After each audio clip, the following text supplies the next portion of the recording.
This is Beyond a Reasonable Doubt with your hosts, Mark Garrigus and Gary Smith.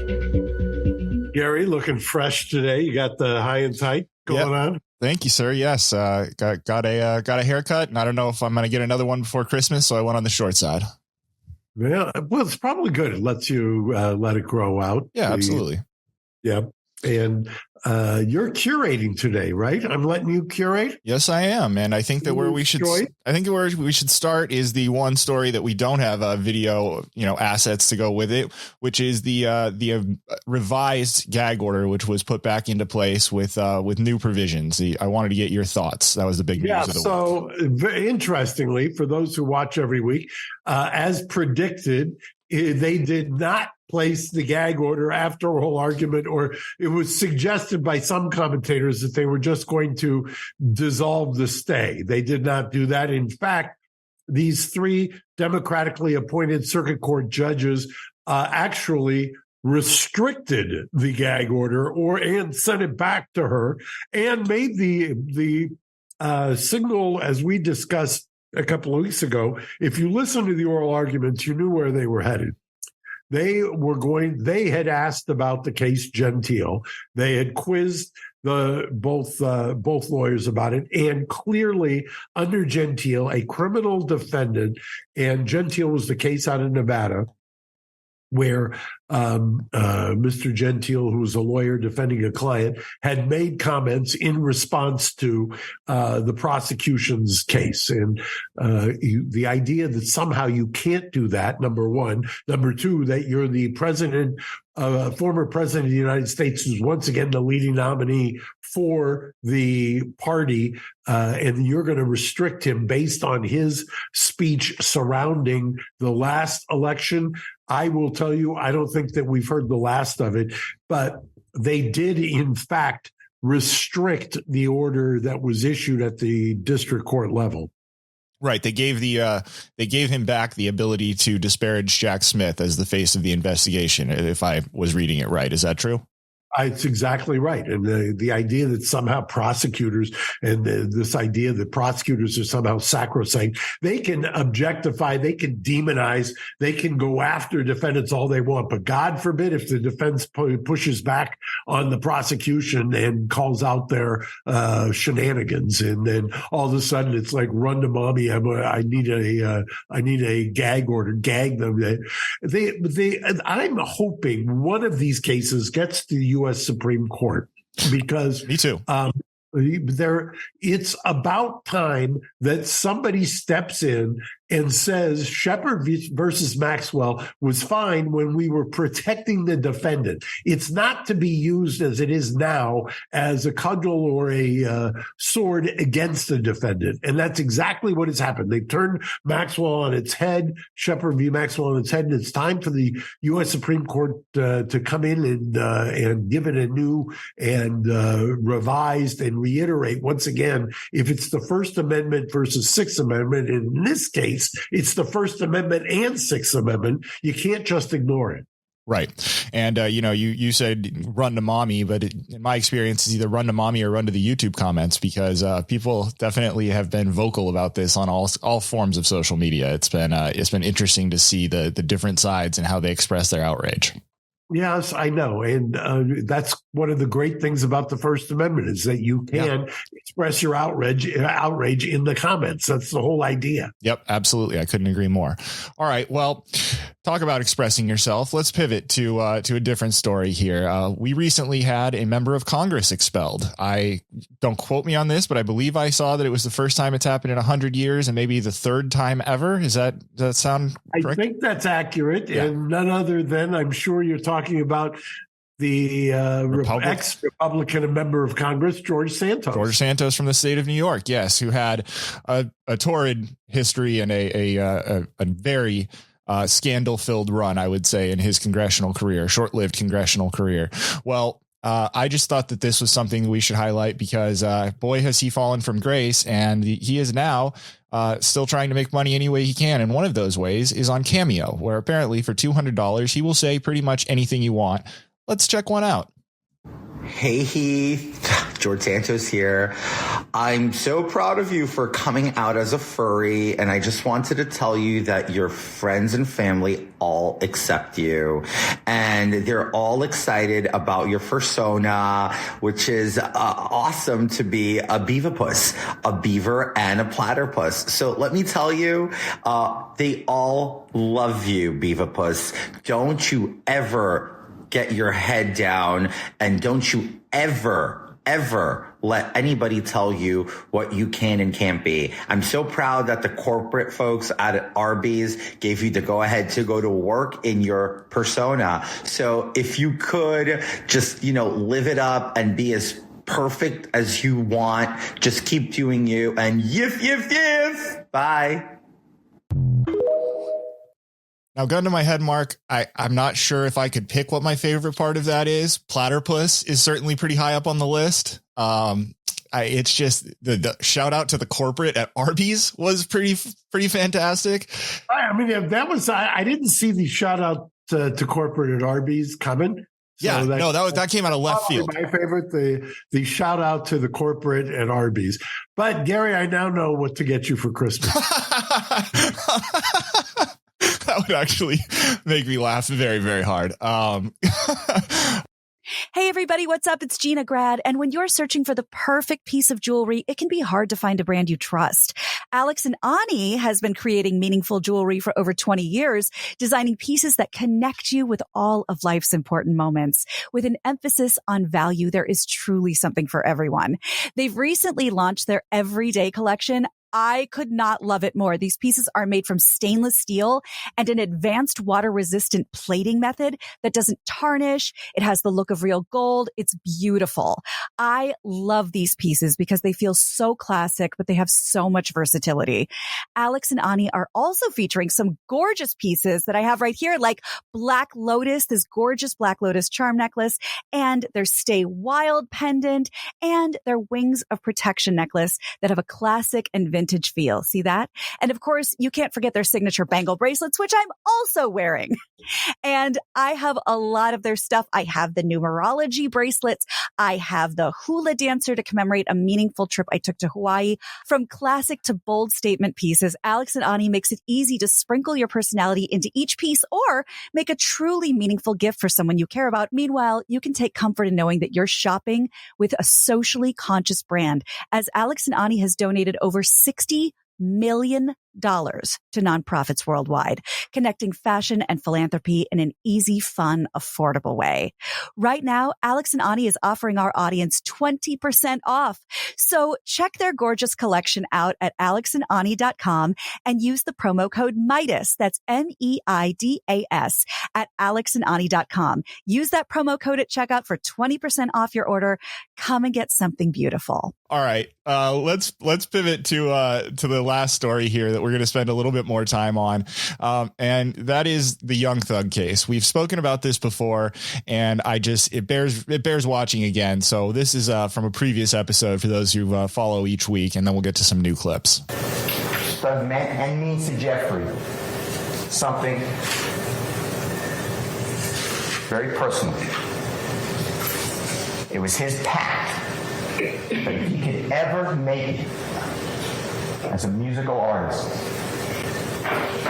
and help his family, himself, and as many others out of this endless cycle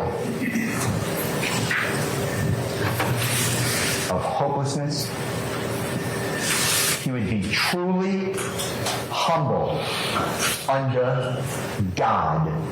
That's what thug means.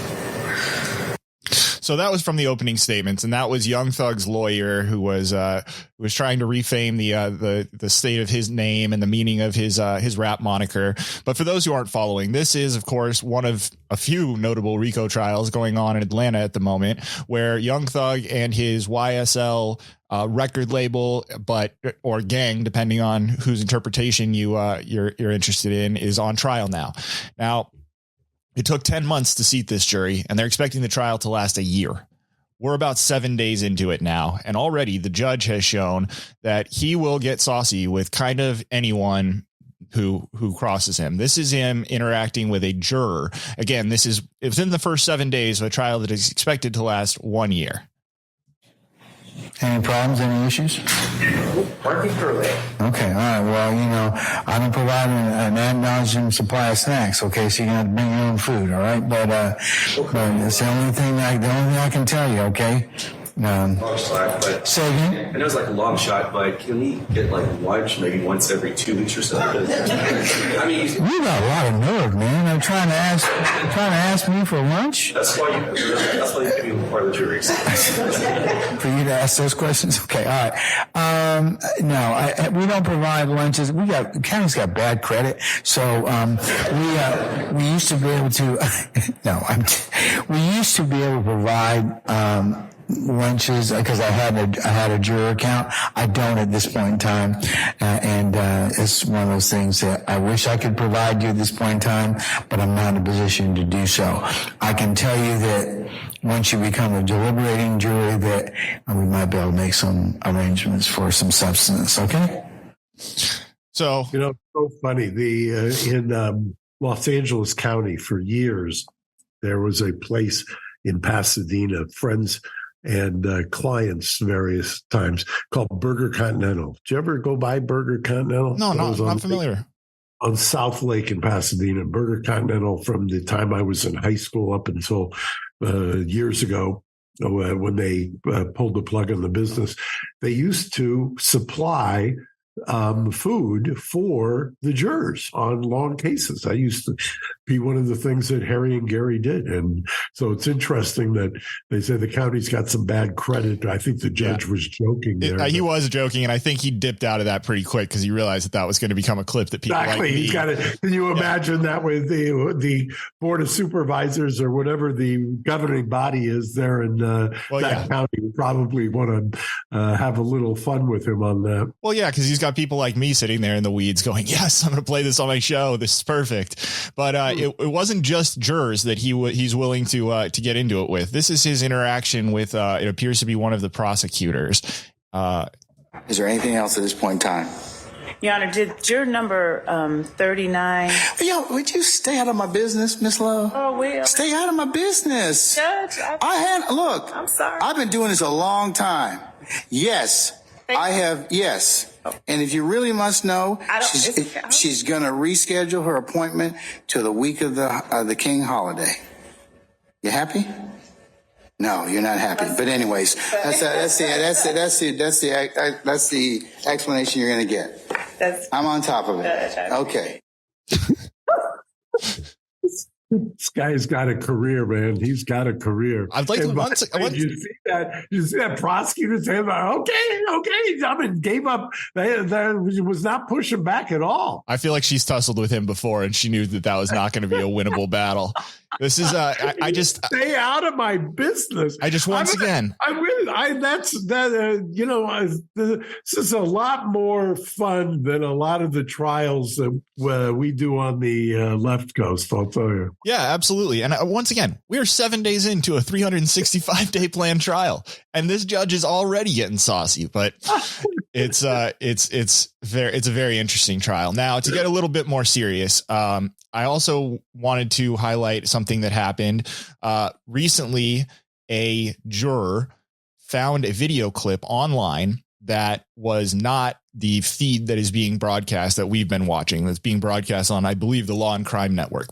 I believe that what the juror was insinuating was that it was filmed by somebody in the courtroom, and that the clip showed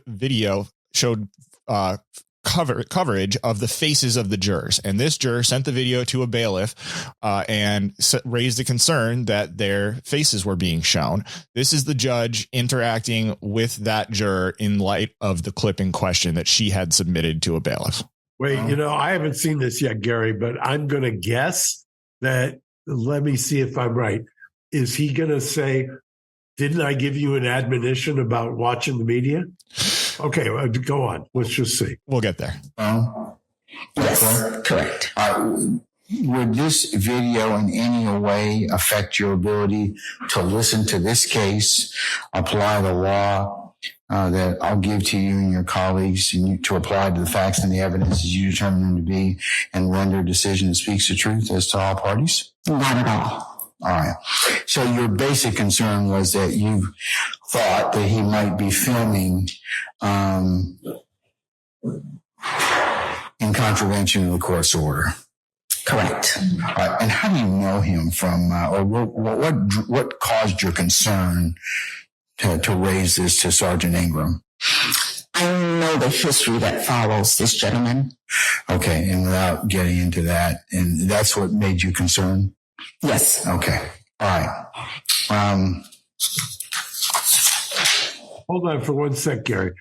The history that follows this gentleman, she talking about the defendant? Yes, I believe she is. And that's why the judge very quickly goes, all right, we're not going to get into that right now. So well, yeah, but if I'm the defense, I want to get into that immediately. That's exactly why I'm showing you this clip. And, there's 10 seconds left, but basically the judge just says, okay, we don't need to play it. The 10 seconds is just basically the judge says, okay, I'm going to send you back to your jury room. Do not discuss what we've discussed here with your fellow jurors. And that's where the clip ends. And the defense does then stand, but the clip cuts off. So I don't know exactly what the defense said, but I wanted your opinion as a criminal defense attorney when you hear this. Number one, I'm gonna say, why are you cutting off? I want to hear what she has to say. The juror, I'm reflecting on the juror. I know the history that follows. That means that she's basing, or she's got some information. I don't know if it was previously disclosed, but clearly there's something in a prejudgment as to the defendant or the accused. And by the way, how does she know this? And how is this juror, if there's an admonition, you're not following the media, how is she following the media to the point where she's sending a clip on some network to the bailiff? Yeah, I don't know that it was a clip off of a network. I believe the insinuation was that it was somebody filming from within the courtroom, somebody maybe in the gallery. But yes, so she then goes back to her jury pool, and then they bring out the jury. So this is basically the judge's instruction. And I don't think you're going to be surprised by this, but this is our last clip. This is the judge's instruction in light of her concern, that juror's concern. Remember I told you that I recommend all of you come off of social media? Remember? Okay. I'm going to ask that you come off of any apps you have, like such as Facebook or Instagram or anything such as news feeds that you may get.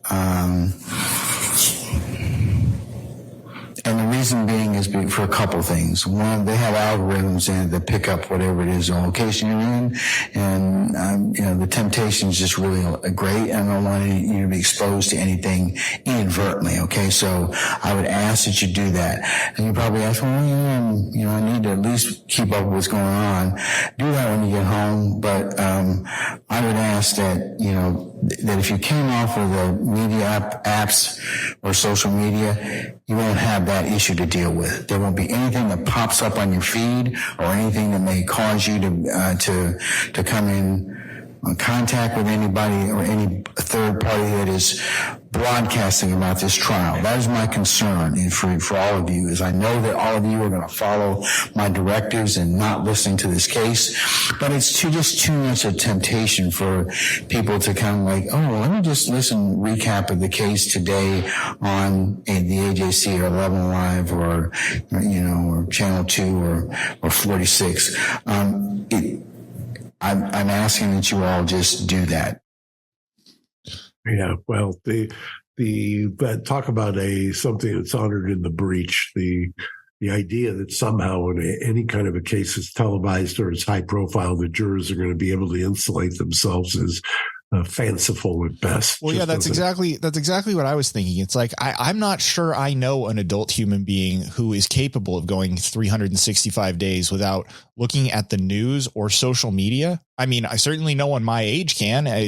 I'm maybe there's monks out there who just stay detached from, electricity and stuff. But if you're a normal American in their 30s, you have to live your life on your phone. I mean, you're as guilty of it as anyone. So am I. I mean, I'm constantly interacting with a computer of some sort, whether it's a form factor presents in a laptop or a phone.